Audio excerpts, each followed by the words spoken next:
de Dios es maravilloso. Y todos se ponen de pie y vamos a hacer las mímicas ya para ahora sí empezar la palabra. A ver, Anita, van a contar. El amor de Dios es maravilloso. Todos de pie y hagan las mímicas. El amor de Dios es maravilloso. El amor de Dios es maravilloso. El amor de Dios es maravilloso. Tan grande es el amor de Dios, tan alto que no puedo ir arriba de él, tan bajo que no puedo ir abajo de él, tan alto que no puedo ir arriba de él. Tan grande es el amor de Dios. Amén. El amor de Dios es maravilloso.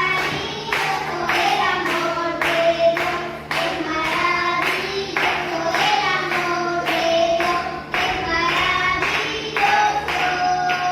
Tan grande es el amor de Dios, tan alto que no puedo ir arriba de él, tan bajo que no puedo ir abajo de él, tan alto que no puedo ir afuera de él. Tan grande es el amor de Dios. Amén.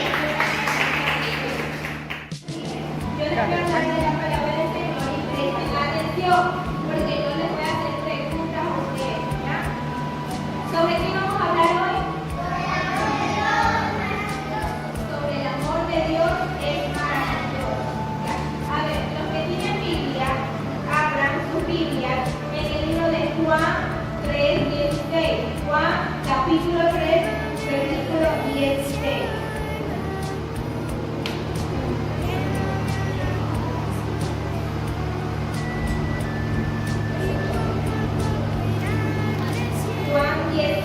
Juan 3:16. Juan capítulo 3, versículo 16.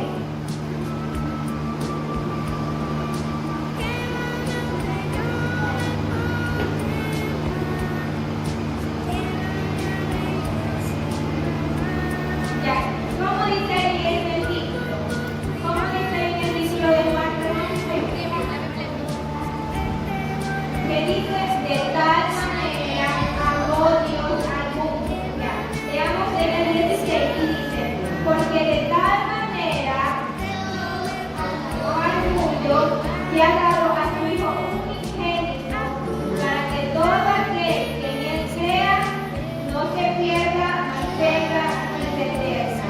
Muy bien, ahora leámoslo de nuevo, todos juntos. Porque de tal manera amó Dios al mundo que ha dado a su Hijo unigénito para que todo aquel que en él cree no se pierda, mas tenga vida eterna. Muy bien. Al mundo Dios nos amó a cada uno de nosotros. ¿Y qué regalo fue que nos dio? La salvación, nos dio la vida eterna, que fue por medio de Jesucristo. O sea que a través de esa sangre preciosa que fue derramada en la cruz, nosotros que obtuvimos la salvación, la vida eterna. ¿Ya? ¿Y cómo era el título de la clase? El amor de Dios es maravilloso. Entonces ya sabemos que el amor de Dios es maravilloso. Y Dios nos ama tanto a cada uno de nosotros y por eso nosotros debemos de agradecerle cada día. Por ejemplo, cuando nosotros le decimos que adoren al Señor, deben adorarlo en agradecimiento. ¿Ya? Cuando les decimos a ustedes, oren, también deben de orar con respeto a Dios por agradecimiento que están aquí con vida. ¿Ya?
que ha dado a su Hijo unigénito para que todos